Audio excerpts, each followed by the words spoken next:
Radio Verté presents AHOOGA by Cor Zimmerman.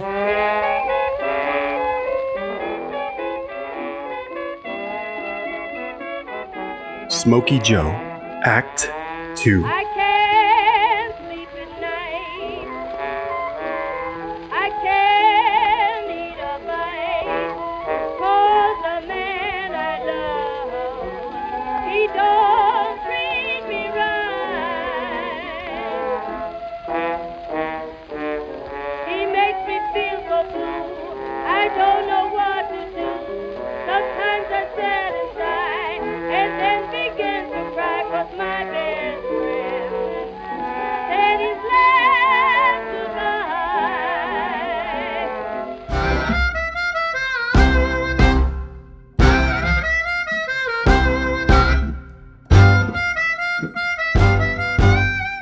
Jump.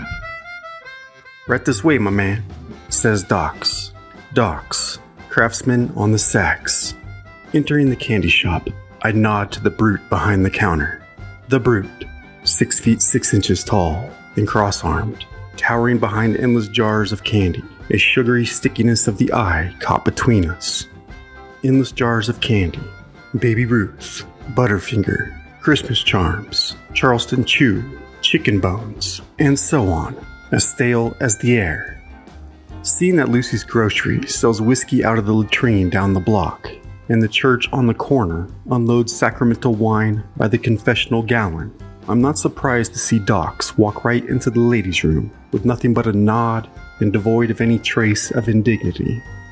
Sax in hand, Docs knows every speakeasy from the French Quarter to Chi-Town, and every juke joint along the 925 nautical miles of muddy waters between.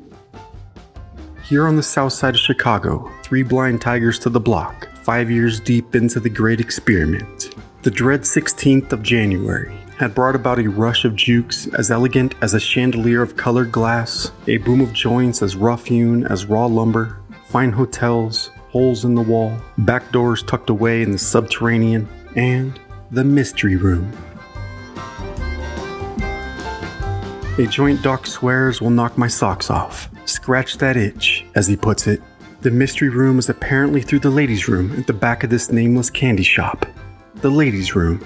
Walls papered dark purple, flower print. A gold lacquer chair right where the toilet once sat. A ceiling bordered with gold crown molding. Nothing else but a wash basin remains. Docs pushes on the inside wall, and the secret door opens to a flight of stairs dropping below. I follow on his heels along an underground passageway lit by gas lanterns. Head high on the uneven brick walk, a muffled yet growing beat of wonderment reverberating through the steel door, steadily looming before us. Docs knocks twice in quick rhythm, and with delay, a third final thud. A narrow slat slides open on grease, and the squinty, suspicious eyes peering out quickly soften at the sight of Docs.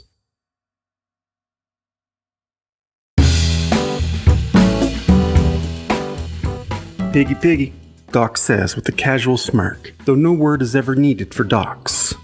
After the clink of a bolt, a series of unlocked latches, and a clunk of a shaft, the door swings wide open to a pair of wide open arms.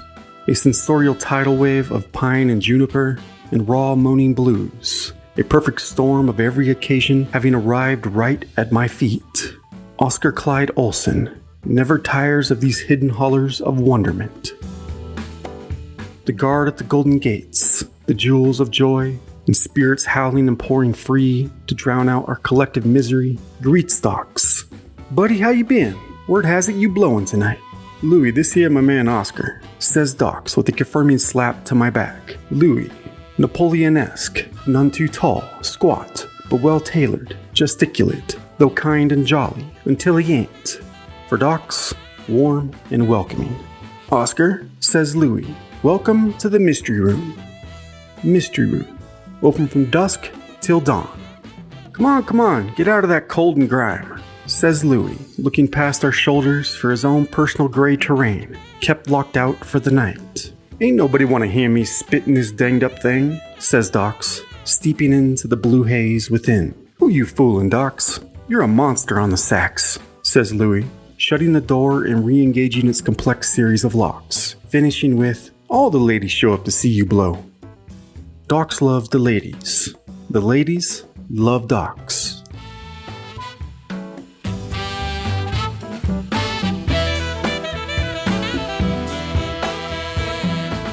Melomania. We settle in the back, deep behind 2 thick tumblers of gin, as well-shined brass glistens on the small stage. A silk-walled joint, a classy spread to say the least. In the dim light of chandeliers that sparkle, this ain't no clip joint, says Docs. Brisk tempos. As I was saying, I say, what you have is both tempo and tone. I'm an addict, my friend, regardless. Shit, man, everybody's addicted to something, says Docs. Look at them milky legs. Gorgeous. You're preaching to the choir, man. And here I thought we was walking, talking music. Opium, I think. But say, I just want to curl up on the floor like a stray dog. You crazy, man. Cheers to that, I say. Got a surprise for you tonight, son. You're gonna hear a little bird singing, that's right, he says with sincere offering. Oh yeah, and who's that? I ask. Little bird, man.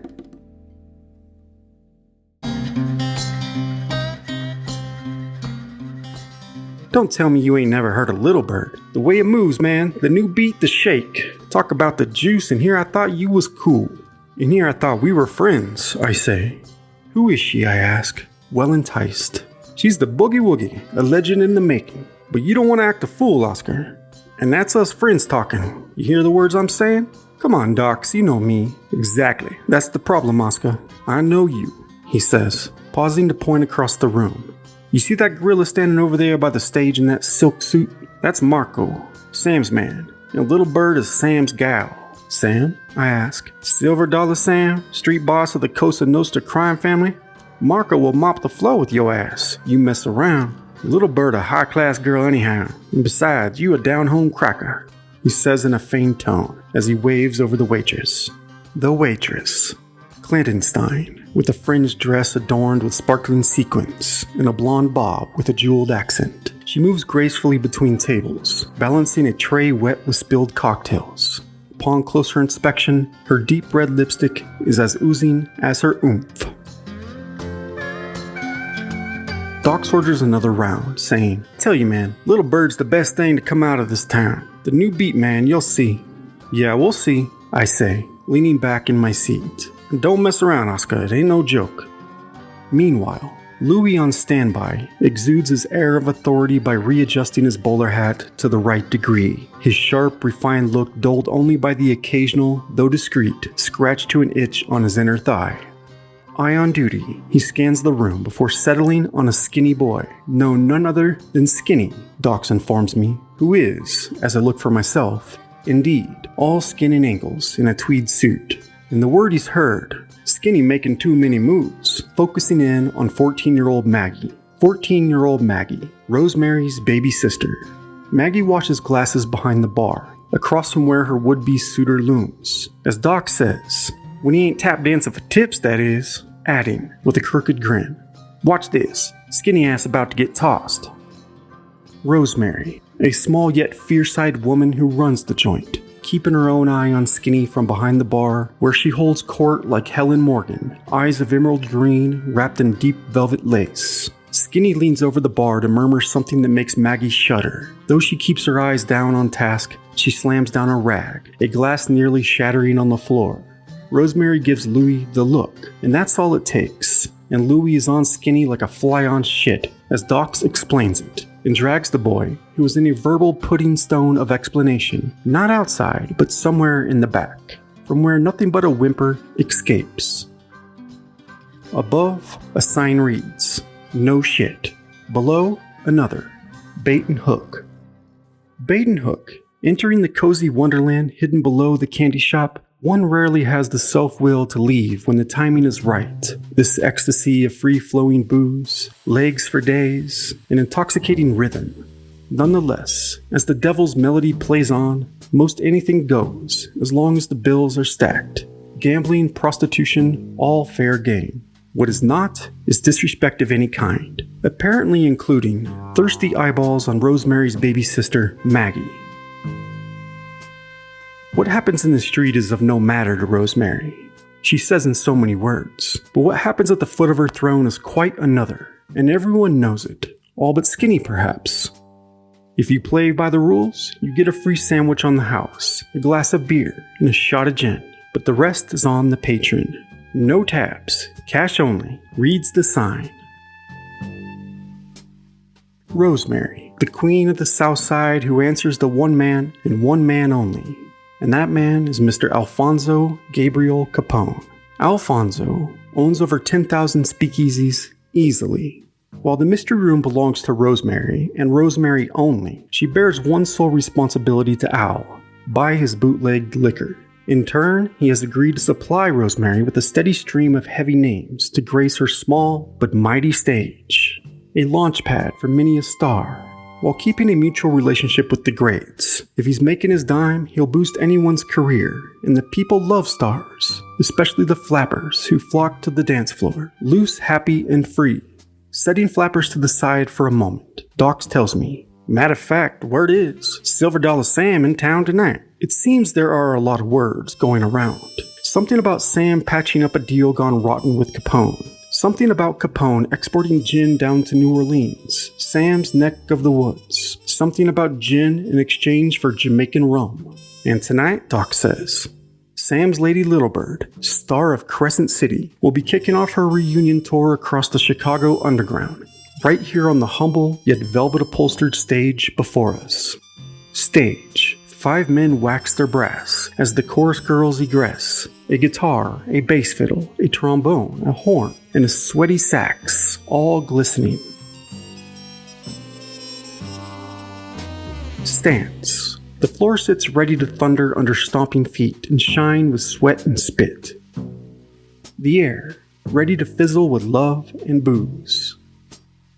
Amongst laughter, tears, and anticipation, Saturday night, says Docs. Sit back and relax and enjoy the show.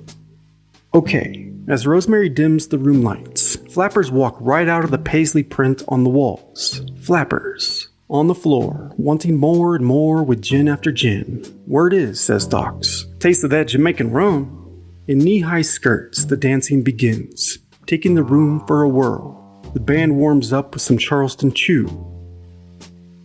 Bare legs and hard-working knuckles digging deep into flesh and deep into pockets to get the night flowing as Rosemary takes the nocturnal to court behind her mahogany bar before pyramids of bottles below a large sign that reads Black and Tan. Black and tan. Everyone is equal under the law of jazz. And another, a fight a night or your money back.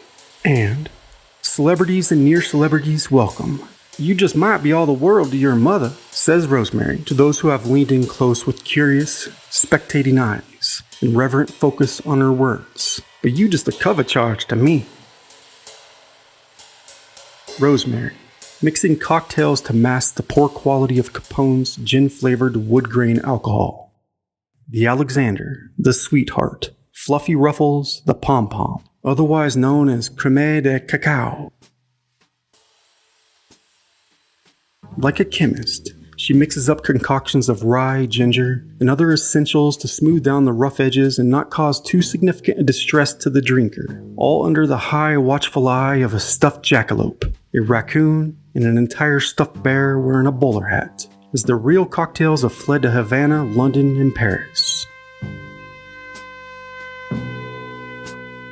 Truth be told, bad-tasting cocktails are the least of it. Hell, some of the drinks can kill. Just last Christmas, 47 people died after drinking poison liquor. Prohibition has folks drinking gasoline, or so I heard the newsboy shout. Year's body count, 741. Sucker, says Rosemary to a man in a silk suit who tips her a $100 bill. You a butter and egg man? She asks with a laugh.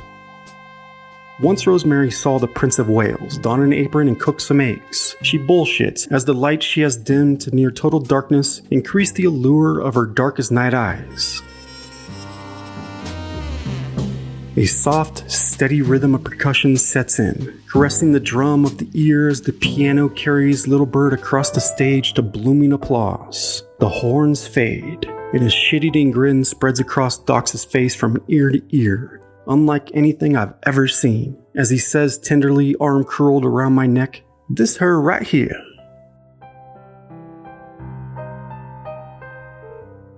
chops. The sax serenades her shadowed figure, small and slender, her silhouetted hips wide, thin. The glow of the floor light graces her perfect hourglass form, a shadow well pronounced on the red velvet curtain behind. Little Bird personifies sexful, I believe I hear Doc say. I'm drawn in, undoubtedly, like a fly on shit. No, like a bee to honey, sticky, sticky honey, and I'm already stuck.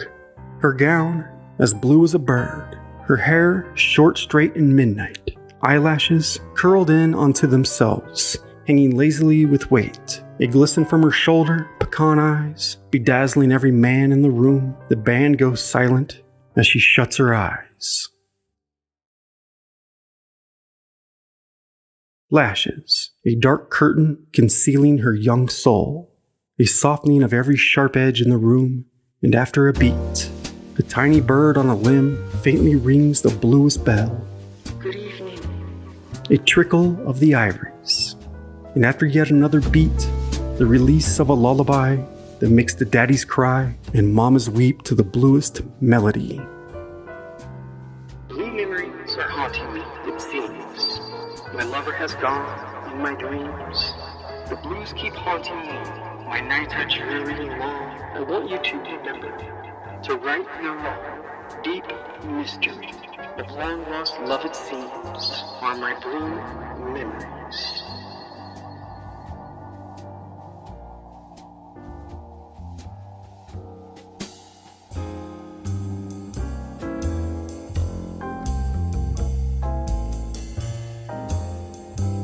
Applause. The crowd roars.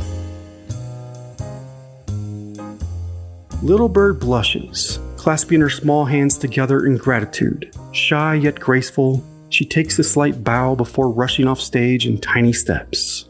I throw my drink back and feel utterly lost in this otherworldly tomb of delight. My ears tingle, my heart thumps, and the crowd stomps for more. Chants of encore. After a beat, Little Bird floats back out on stage to another roll of thunder. She controls the crowd and the pace of my heart. And after a soft moment, from her perch, perched high above, more glistening gold intones. Stay away from me, cause I'm in my sin. Stay away from me, cause I'm in my sin.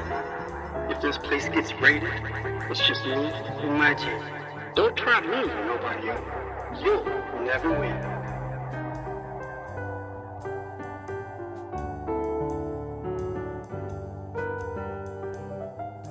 Little Bird man, says Docs, shaking his head in bewilderment.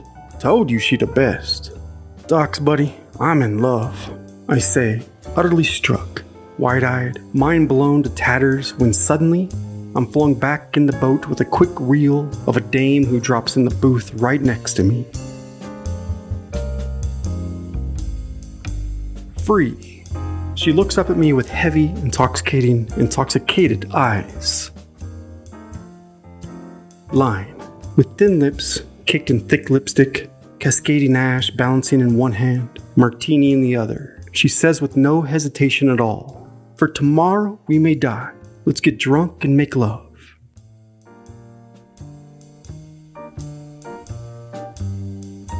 Upbeat, we dance. Downbeat, we drop back into a booth, into a back corner, as the roar turns to a rumble, and a soft reflection pond shimmers in a quiet haze, as the music dims to a slow bluish blue. An air of inebriation permeates the vein, echoing and shimmering through the dark, steamy room. We whisper side by side. Her name is Betty, and she turns out to be quite the mad dame. The mad dame wears an old perfume bottle strapped to her thigh. She giggles at nothing and lays her head on my thigh as I happily take another sip from her flask. Come here often? I ask the dame in my lap. Looking up into my eyes, she tells me that one Friday night, she went to a joint with her mother, looking to drag her father right out of there, once and for all, if it were up to her mother, after all. But as things went, her father didn't want to leave, of course. And Betty says she knew instantly why, saying, My eyes and ears were drunk with wonderment, but Mother, after failing with Father, grabbed me by the arm and dragged me back to where no one celebrates anything at all, where we all wither away like a sorry old leaf. So she says, she learned to knock 2 times in that particular way. In that way we learn to do, to hear the lone saxophone cry. And after a beat, how do you solve such a mystery yourself, mister? I can sniff out hooch like a hound, I tell her, sniffing her hair like sweet syrup as she leans up to rest on my shoulder. And your father? I ask open-ended. Drowned in his own liver? She says matter-of-factly. I'm sorry to hear that, I wish to say. And your mother? I ask. Don't know, don't care. The old wench, she says. So where do you stay? I ask. Rosemary rents rooms above the candy shop, she says. Why, looking for a place? Turns out I am. So she says Rosemary might compromise. What kind of compromise, I think to ask. But running barrels, I suppose. And what do you do for Rosemary? I ask as she falls back to my lap with a humph. She looks up slowly, timidly, like a puppy who chewed on the wrong right shoe, and with a finger in my lip, make you smile, she says. Well, I'll do it, I say with an exterior smile while internally ignoring my words, throwing the sheets to the wind, per se. Well, don't get your trousers in a bunch, she says. We gotta talk to Rosemary first, taking the wind from my sails. But I suppose, she says with a powerful gust, you can stay with me tonight.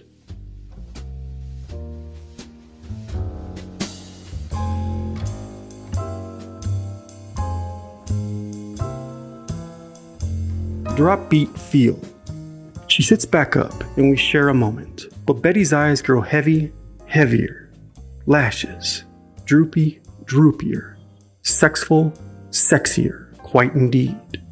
Leaning wearily into one another, I place my hand on her thigh and caress its velvety, plump flesh with my calloused thumb.